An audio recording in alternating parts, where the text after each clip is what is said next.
ምዕራፍ ክሌቱ ክፍል 5 ጥራይንዱሩ ለአንተም ይሻልሃል ብቻ ከማደሩ። በማግስቱ የነቃሁት እኩለ ቀን አልፎ የፀሐይ ጨረር በቀዳዳዎቹ ገብቶ ሲያሞቀኝ ነበር። እንደኔ ሌሎችም ጓዶች በተመሳሳይ ሰዓት ነበር የነቁት። መንገድ መሪያችንና የቤቱ አባወራ ሁላችንንም ቀስቅሰው የምግብ ናዳ ሲለቁብን እየተሻማን በመስገብገብ ወረድንበት። ተርበን እንደነበረ ያወቅኩት የተቆለለውን ገበታ ተራክቶ ሳይሆን ነበር። ከምግቡ በኋላ አይናችን ተከፈተል መሰል እርስ በርሳችን ለመተያየት ስንበቃ እኔና ከመሃላችን የነበረችው ሴት አንድ ቀበሌ ከመኖራችን በላይ የአይን ትውውቅ ስለነበርን ሰላምታ ተለዋወጥን። ጀንበር ስትጠልቅና የምሽቱ ተራ ሲደርስ የሁለተኛውን ቀን ጉዞ ተያያዝን። ስንጀምረው እንደ መጀመሪያው ቀናችን የቀለል አልነበረም። የእግር ጡንቻዎቻችን ከመተሳሰራቸው የተነሳ ጠንቀል እያልንና እየተጎተትን ጥቂት እንደሄድ ሞጋጫማው የፈቀፈቀውን ቁርጭምጭምቴን ተላልጦ ከስትራፖ የባሰ አስጨነቀኝ። ወደ ኋላ ቀርቼ የተቀመጥኩና በራፊ ጨርቅ የሚያመኝን ቦታ አካባቢ ጠቀለልኩትና መራመድ ስጀምር ትንሽ ቀለላል። በቁርጭምጭምቴ ዙሪያ ያለውን የሞጋጫማ ክፍል በመጠኑ መቀርፈፍ በሚቀጥለው የእረፍት ጊዜ ለማድረግ ወሰንኩ። ጀንበር ስታሽቆለቆል የጀመርነው የጨለማ መንገድ ከትናንትናው ዘግይታ እኩለ ሌሊት አቅራቢያ የወጣችው ጨረቃ እስክታግዘን ድረስ አዝጋሚና መደነቃቀፍ የበዛበት ሆኖ ነበር የቀጠለው። አርባያ ከተማ የኋሊት ትተን ሽቅብ ቁልቁል ስንል ቆይተን መሳፈሪያችን የተዳረስነው ወፍጭጭ ማለት ሲጀምር ነበር። ከጎንደር በወጣን በሶስተኛው ቀናችን በለሳ ሐሙሲት ደረስን። እንደተነገረን የኢሃፓ ቀይ አካባቢ የሚጀምረው ከበለሳ ሐሙሲት ነው። ዝዊ ዘሃዬ ይባላል። ካድሬዎቹ የደርግን ገበሬ ማህበር ሳይሳቀቁ ራሳቸውን ለውጠው ባላገሩን በሁለመናቸው መስለው ከጎጥ ከአንደኛው ደብር ወደ ሌላኛው እየተዘዋወሩ ባላገሩን እየመለመሉ የሚያደራጁበት ተመልምለው የኢሃፓ አርሶ አደር ማህበር አባል የተደረጉ ከወጣት እስከ አዛውንት አርሶ አደር አባላትን ማፍራት የተቻለበት ቦታ እንደሆነ ተነገረ።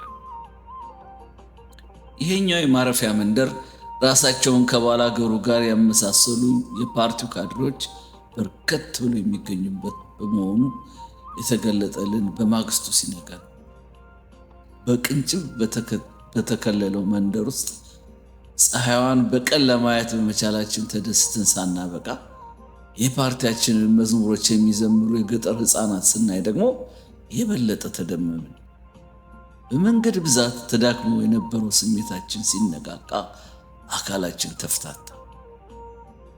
ረፋዱ ላይ ታዬ ይባላሉ ብሎ የተዋወቀን የፓርቲውን ካድሬ በኋላ እንዳወቅኩት የበለሳ ዞን አመራር በአካባቢው ስላለው የፓርቲ እንቅስቃሴና ድርጅታዊ መዋቅሩ እየተጠናከረ ስለሚሄዱ ሲገልጽልን ከቆየ በኋላ የበለጠ ለማጠናከር ተጨማሪ ጓዶች እንደሚያስፈልጉ፣ ለዚህም አሁን ከኛ መሃል በፈቃደኝነት በፖለቲካ ካድሬነት ለመስራት እንድናስብበት ነገረን።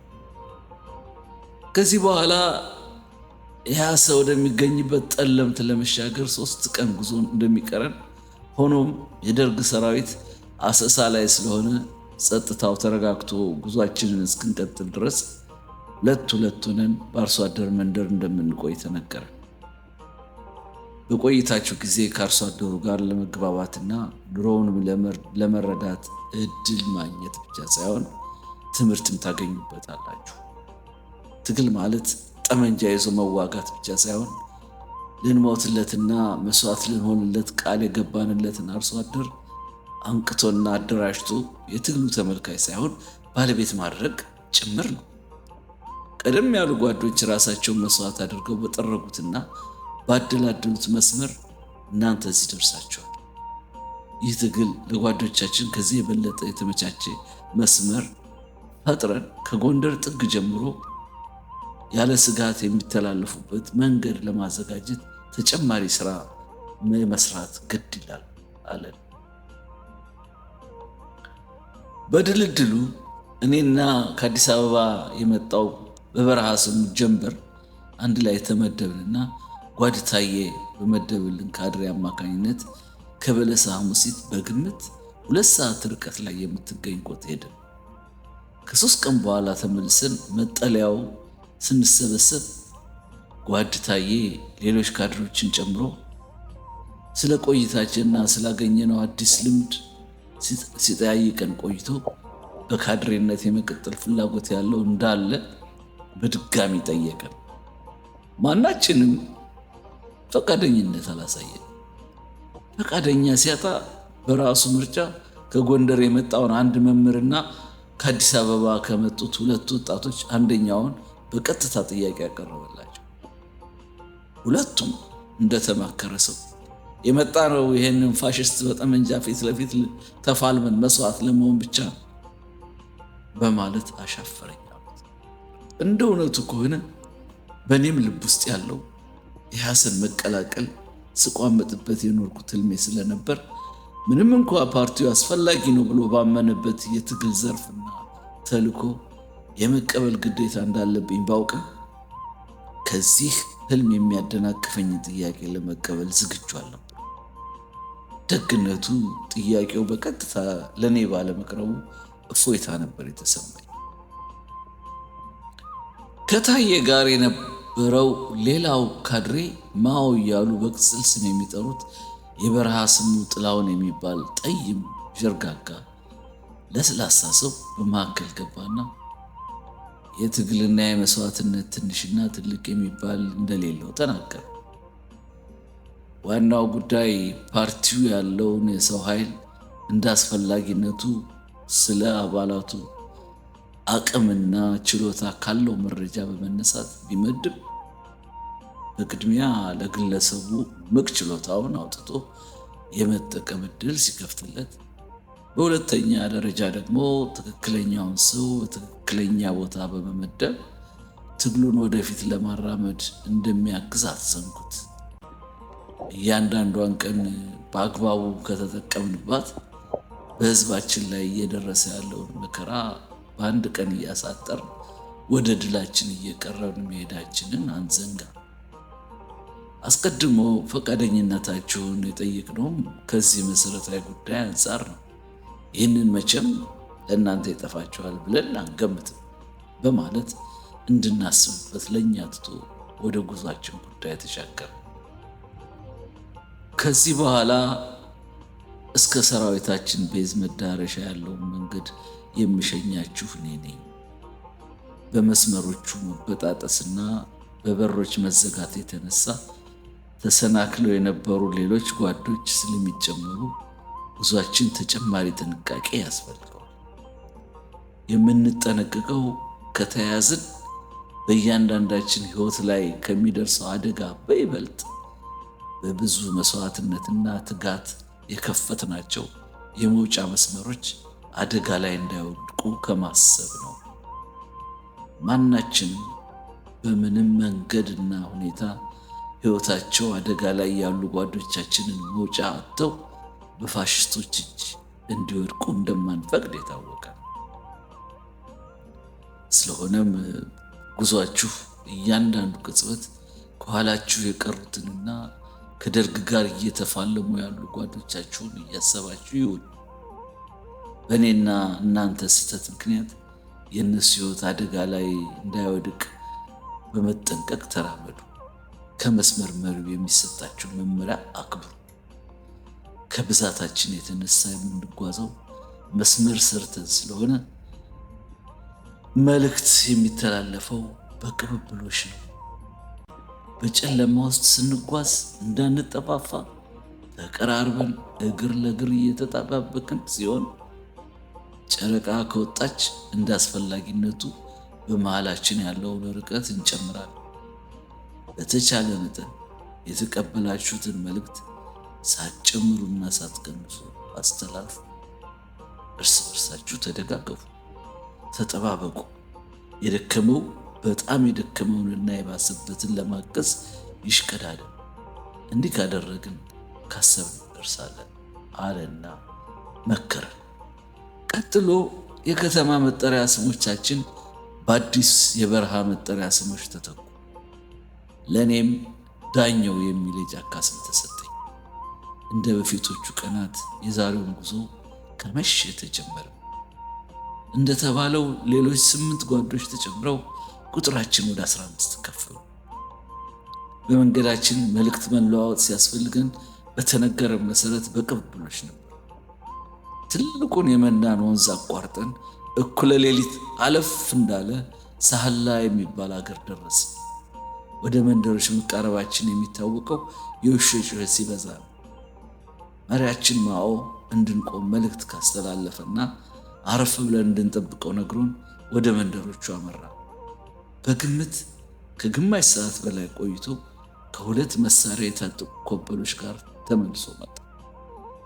ዱር እየጣስንና እየተደነቃቀፍን ማኦንና 2ቱን ኮበሌዎች ተከትለን ሸለቆ መሳይ ቁልቁለት በመውረድ የበቆሎ ማሳ እየጣስን በትልቁ የታጠረ ግቢ ውስጥ ደረስን። አስቀድሞ የተዘጋጁ ይመስል ሰፊና በበት የተወለወለና ጽድት ያለ ጎጆ ውስጥ ስንገባ የመኝታችን መደብ በፍየልና በበግ ቆዳ ተነጥፎ ተዘጋጅቷል። በሃ ቅርጽ የተሰራው መደብ ፊት ለፊት ካለው ምድጃ ላይ 2 ወጣት ሴቶች ምጎጎ ምጣድ ጥደው የእንጀራ ክምር እየቆለሉ ነበር። የትኩሱ እንጀራ ትፋ ግን በአፍንጫዬ ሲገባ የሌሎቹን አላውቅም። የረሃብ ስሜት የተቀሰቀሰ። ባለቤቶቹም ስሜታችን የገባቸው ይመስል ገና ቂጣችን ተደላድሎ ሳይቀመጥ 2 ቦታ ገበታ ሰርተው በቅቤ የተለወሰ እርጎ የትኩስ እንጀራ ፍትፍት ቆልለው አቀረቡልን። ማልዳ ለመነሳት ጉልበት ይሆናቸዋል፣ ንሱ በሉ ተቃመሱ አሉን።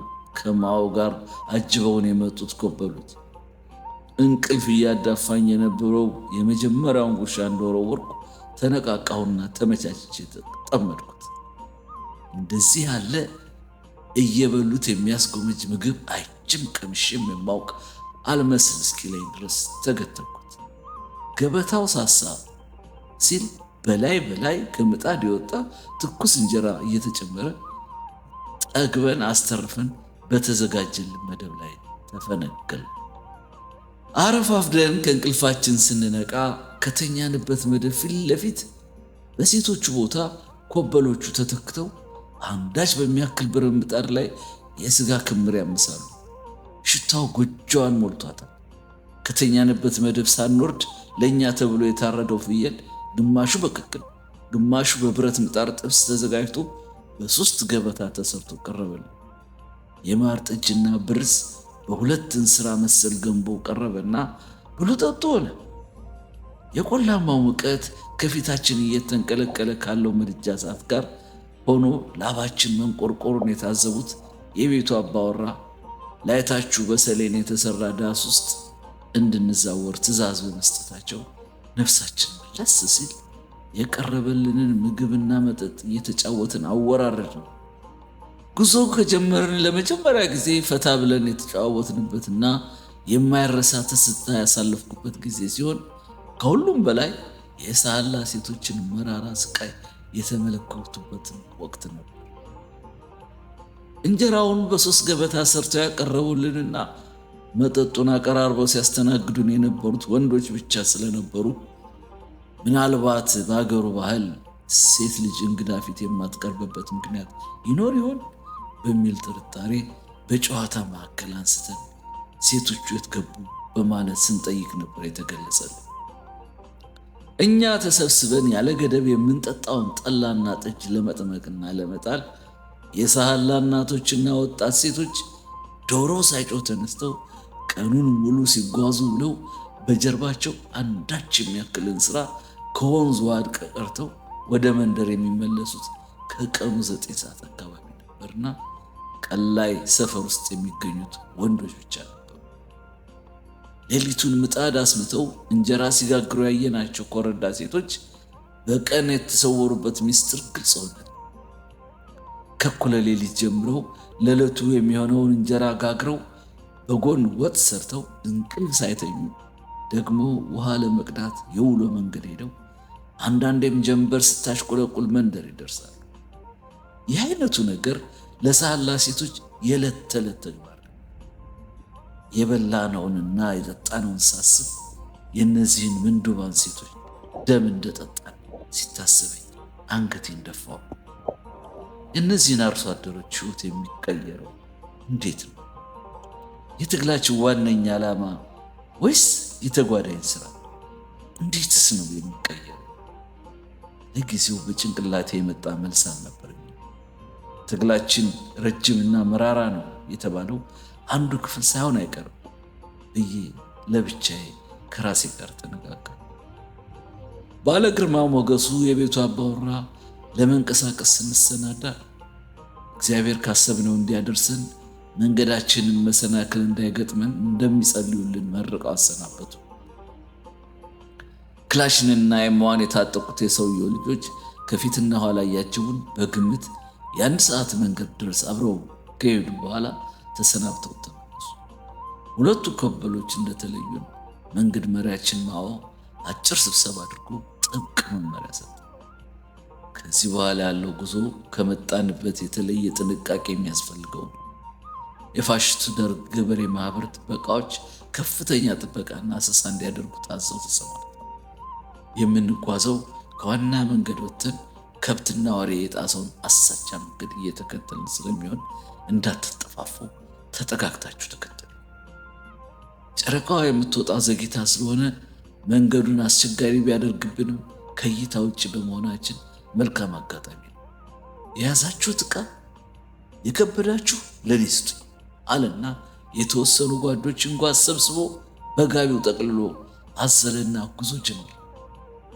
በሆዴ ይህን ያክል መንገድ ተጉዤ በደርግ ገበሬ ማህበር እጅ ከመውደቅ ገደል ገብቼ ብሞት እመርጣለሁ እያልኩ በራሴ ላይ እንዴት እንደምጨክን እያወጣሁ እያወረድኩ ማኦ የነገረንን ማስጠንቀቂያና ምክር እያንሰላሰልኩ ከሰሞኑ ንቃትና ትጋት በተለየ ስሜት ነበር የሚጓዘው። ጓዶች ትንሽ ፍጥነት ጨምሩ የሚል መልእክት ማኦ አስተላለፈ። ከማኦ እግር ለእግር ሴቷ ጓዲትና ጉዞ ከጀመርን ጀምሮ ከአጠገቧ የማይለየው ለፍላፊው መምህር ተከትሏል። እኔ ከሱ ኋላ ነበር ቱስ ቱስ እያልኩ የምከተል። መልእክቱ እንደደረሰኝ ከኋላ ያለው ጀንበር አስተላለፍኩና ፍጥነቴን ጨመርኩ። የደረቀ ወንዝ መንገድ ውስጥ መግባታችንን ያወቅኩት ሾክ ሾክ የሚለውን አሸዋ ላይ ለመራመድ ስጀምር ነበር። ከደረቃማው ወንዝ ሳንወጣ ረጅም መንገድ ከተጓዝን በኋላ ግራና ቀኛችን ያለው መሬት ቀስ በቀስ ከፍ ከፍ እያለ በደን ወደ ተሸፈነ ተራራነት እየተቀየረ ሲሄድ ያለንበት ሙት መሬት ጽልመት እየዋጠው እይታችንን እያጠበበው ሄደ። ከበፊቱ በባሰ ተጠጋግተን እየተጓዝን ሳለ ከፊት ለፊታችን የፏፏቴ ድምፅ በርቀት ተሰማ። በድንገት ማኦ ቆም አለና ጨረቃዋ እስክትወጣ ትንሽ አረፍ እንላለን፣ ተጠጋጉ የሚል መልእክት አስተላለፈ። ጓዶች ቀጥሎ የምንወጣው ቀጥ ያለና አደገኛ ዳገት ስለሆነ የጨረቃዋ ብርሃን ያስፈልገናል። እስከዚያው በተን በተን ብላችሁ ረፍት አድርጉ፣ አደራ እንቅልፍ እንዳይጥላችሁ አለ። የጨረቃዋ ብርሃን ፈገግ እያለ ሲሄድ ወጋገኑ ያለንበትን መሬት አፈካው። የነበርነው ግራና ቀኙ ተራራ በሆነ የወንዝ ስምጥ ውስጥ ነው። ከፊት ለፊታችን ከተራራው ጫፍ ላይ እየተምዘገዘገ ከሚወርደው አነስተኛ ፏፏቴ በቀር ለመውጫ መንገድ ያለ አይመስልም። ተነስተን ማኦን እየተከተልን ከፏፏቴ እስክንጠጋ ድረስ ተጓዝ። እየተጠጋን በሄድን ቁጥር የፏፏቴው ድምፅ እየጨመረ ሲሄድ ራሳችንን እንደ መርከብ በሾጠጠ የሁለት ተራሮች ሰርጥ ውስጥ እንደተዋጥን አስተዋልኩ። የተጋጠሙ በሚመስሉት ሁለት ተራሮች መጋጠሚያ አናት ላይ እየተወረወረ ቁልቁል የሚወርደው ፏፏቴ ከከፍታ ተነስቶ በመምዘግዘግ እኛ እየተጠጋን ያለንበትን ድንጋያማ ወንዝ ሲመታው የሚፈጠረው ድምፅ ጎልቶ በመውጣቱ ትልቅ ፏፏቴ ያስመሰለው እንጂ ተምዘግዛጊው ጅረት ስፋት በአሸንዳ የሚለቀቅ የቧንቧ ውሃ ነው የሚመስል። ከጩኸቱ የተነሳ መንሾካሾኩን ትተን ድምፃችንን ከፍ አድርገን እንድናወራ አስገደድን። በግምት ከፏፏቴው 10 ሜትር ርቀት ስንደርስ መሪያችን ማኦ ጠደፍ ብሎ ተራመደና ከፏፏቴው በስተግራ ያለውን በንጣፍ አለት የተገነባ የሚመስለውን ተራራ ግድግዳ ተጠግቶ የጠፋው ነገር እንዳለ በዳበሳ ሲያስስ ተመለከትኩ። ተመልሶ መጣና መውጫውን አግኝቼዋለሁ፣ መወጣጫውን አግኝቼዋለሁ ጓዶች፣ እጅግ አደገኛ የባላ መወጣጫ ስለሆነ ቀስ ብላችሁ እግራችሁ በትክክል መርገጡን ሳታረጋግጡ የሚቀጥለው ላይ እንዳትራመዱ።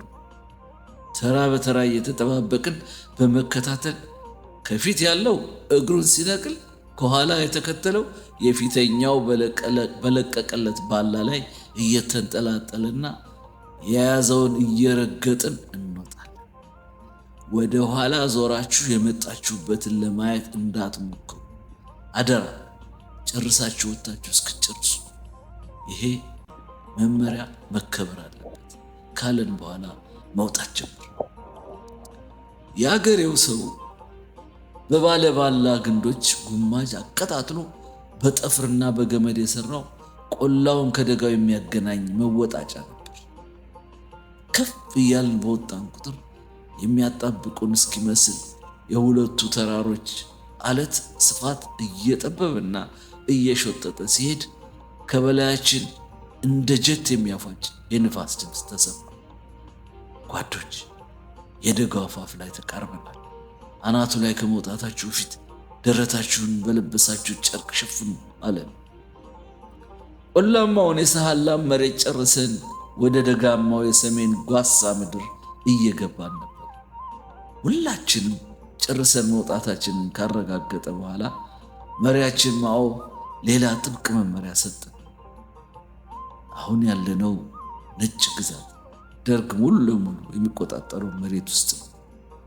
በዚህ ላይ መሸሸጊያ የሚሆን ደን የሌለበት በጓሳ ሳር የተሞላ መሬት ነው።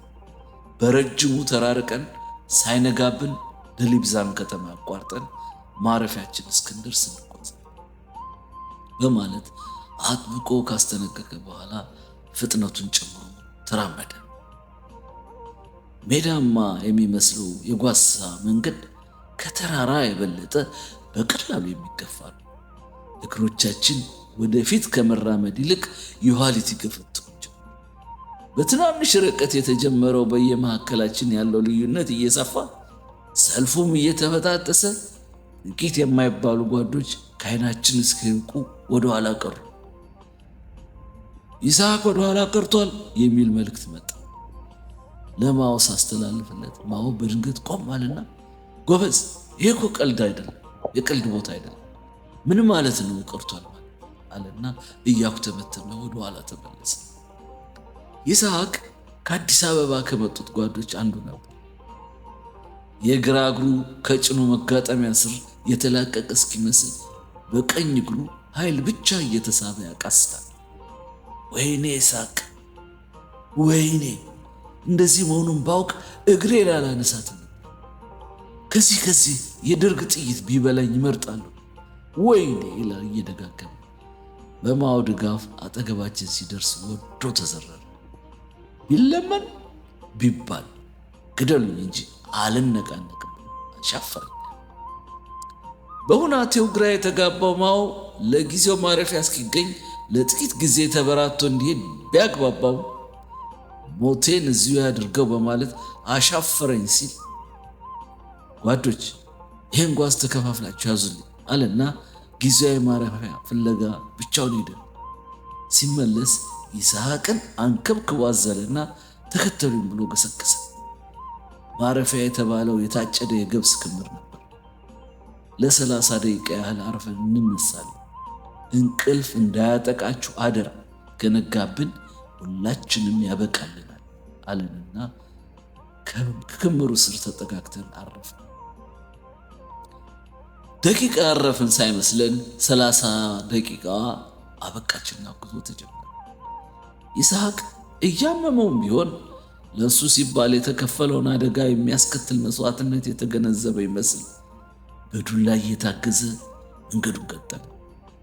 የድልብዛን ከተማ አልፈን ወደ ማረፊያችን ስንቃረብ በጉም የታፈነች ጀንበር እየወጣች በርቀት የማረፊያችን መንደር በጣቱ እያመላከተን ጎበዝ ደርሰናል በርቱ ሲለን ሁላችንም በአዲስ ሞራል ገሰገስን።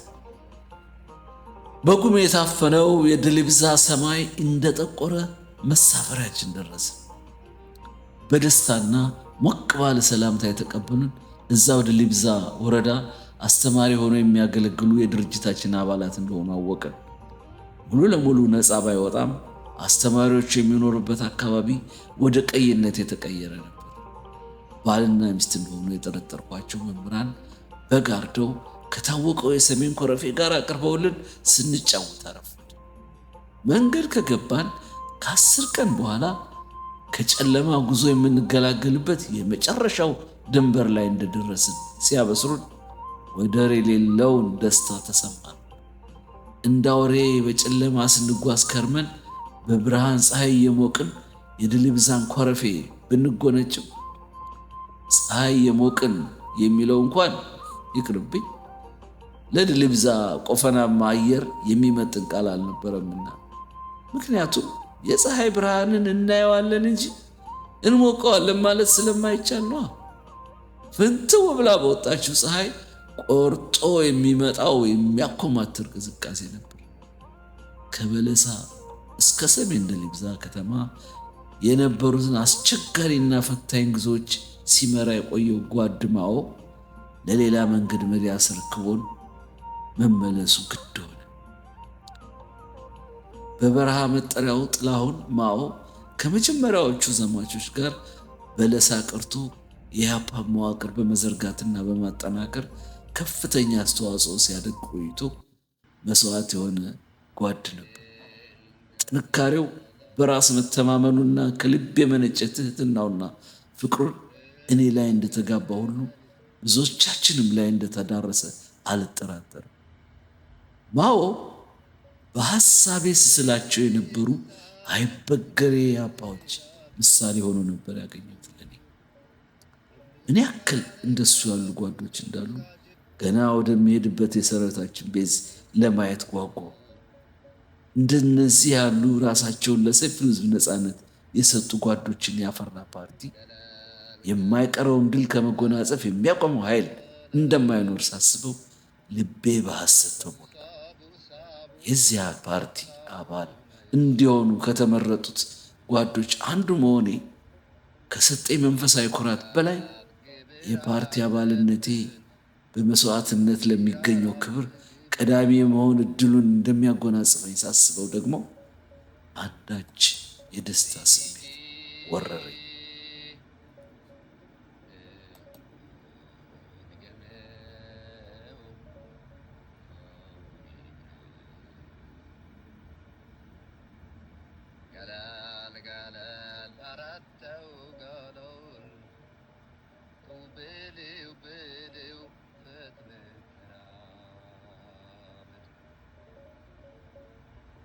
ብላልኳል ወዳጅ ከዘመድ ትድ ብላልኳል ወዳጅ